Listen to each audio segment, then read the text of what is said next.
Jadi Bapak-Ibu sekalian, dalam agama kita ini kan nggak dianjurkan berlebih-lebihan, nggak dianjurkan berlebih-lebihan. Tapi Rasulullah SAW nggak berpaling untuk berlebih-lebihan dalam kumur-kumur dan masukkan air ke dalam hidung. Jangan boros, jangan mubazir dalam mempergunakan air. Bahkan hadis itu ada sababul wurudnya. Jadi sahabat ini dia berwudu sampai 3 kali.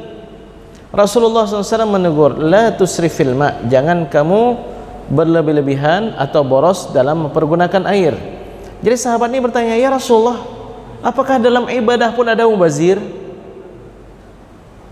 Rasulullah SAW menjawab, la tusrifil ma wa in kunta ala nahrin jar, jangan kamu mubazir, boros dalam mempergunakan air walaupun wudu'mu itu di tepi sungai yang mengalir.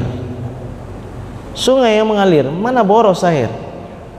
Tapi melakukan perbuatan yang tidak disuruh oleh Nabi, melebihkannya, itu termasuk dalam kategori boros secara syara'.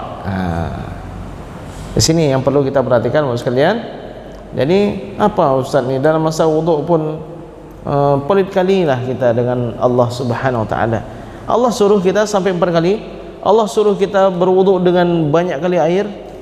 Ni ada orang basuh wajah 1 gayung, basuh tangan sekali basuh 1 gayung.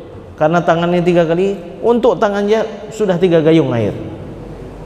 Padahal Rasulullah SAW ketika berwuduk hanya dengan 1 gayung atau dengan 1 mud. Ya kira-kira 1 gayung yang standar lah di daerah kita. Jadi kalau ada seseorang memasukkan tangannya ke gayung, jangan heran dan jangan aneh. Tapi perlu aneh sedikit kalau sana tangannya belum dicuci di luar. Tangannya entah apa-apa pegang, masukkan terus ke dalam air. Ini yang tidak terpuji. Seharusnya dia bersihkan telapak tangannya dulu, baru boleh dia celup ke dalam. Jadi Utsman bin Affan membasuh atau mencuci telapak tangannya, kemudian mencelup tangannya ke dalam gayung. Famadmada wastanshaqa, beliau mulai berkumur-kumur dan istanshaqa, memasukkan air ke dalam hidung. Jadi kumur-kumur dan masukkan air ke dalam hidung itu penting. Memang dalam mazhab kita hukumnya sunnat, ya. Yang sempurna dalam kumur-kumur itu Bapak sekalian, itu kita masukkan air, kita buang. Yang kita masukkan itu entah ada nasi, entah ada kacang, entah ada ikan yang tertinggal, biasanya akan ikut keluar. Kecuali orang yang rutin mencungkil gigi, itu makin dia cungkil makin banyak tersangkut itu. Ya terkadang kita karena lihat orang tua seenak kali congkel, kita pun ikut congkel, akhirnya gigi kita menjadi renggang. Ya, gigi ini ternyata sensitif dia. Ketika direnggangkan dia akan mudah renggangnya, akan sulit untuk kembali lagi. Makanya kalau secara kedokteran itu membersihkan selah-selah gigi itu dengan benangnya itu. Ada benang kesehatan itu. Kalau kita kan pusar itu, masukkan terus, korek-korek gigi korek api pun masuk terus bulat-bulat di situ, sehingga membuat renggang antara satu gigi dengan gigi berikutnya. Itu nggak dianjurkan, ya. Jadi Bapak sekalian, sekurang-kurang kumur-kumur, masukkan air ke dalam mulut, buang. Itu sekurang-kurang kumur-kumur. Dia udah dapatkan sunat itu, sunat kumur-kumur sudah dapat. Tapi afdalnya dia kumur-kumur itu dia dia putar ke kanan, putar ke kiri, kemudian dia buang. Bahkan ada yang mubalaghah, supaya di sini, bagian di sini pun dahak-dahaknya bersih. Tapi para ulama mengatakan sudah sempurna kumur-kumur dengan masukkan air ke dalam hidung, dia putar sana, putar ke kanan, putar ke kiri, kemudian dia buang. Kemudian Rasulullah SAW juga mubalaghah, berlebihan dalam memasukkan air ke dalam hidung. Bagaimana caranya?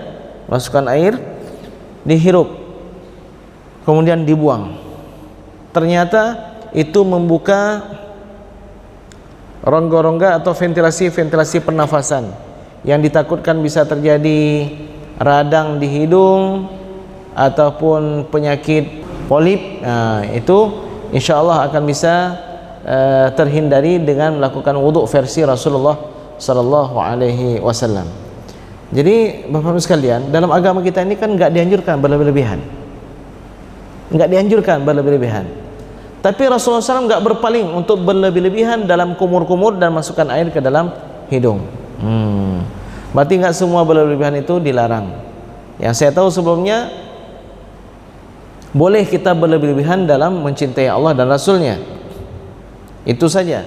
Ternyata termasuk yang dianjurkan berlebih-lebihan dalam kumur-kumur dan dalam memasukkan air ke dalam hidung, kecuali dalam kondisi berpuasa. Dalam kondisi berpuasa itu dimakruhkan, apalagi kalau lewat gluk. Itu dilarang. Begitu juga masukkan air ke dalam hidung. Kalau lewat sini itu bisa membatalkan puasa kita. Jadi dalam kondisi berpuasa tidak, cukup gini-gini aja, ya. Tapi kalau kita tidak berpuasa, terutama waktu subuh, Bapak-Ibu sekalian, insyaallah salat kita segar, nggak ngantuk lagi. Ini kalau salat, itu wuduknya mungkin belum beres, ya. Tapi kalau kita kumur-kumur bagus, masukkan air ke dalam hidung, lakukan 3 kali, insyaallah kita segar, ya. Baik, mari kita ambil manfaat dari ilmu beliau. Bisa kita lihat video-video kajian beliau di Ustaz Awwalu Zikri Official. Subscribe, like, and share, komen. Manfaatkan ilmu ini, mudah-mudahan amal kita sesuai dengan tuntunan Rasulullah SAW.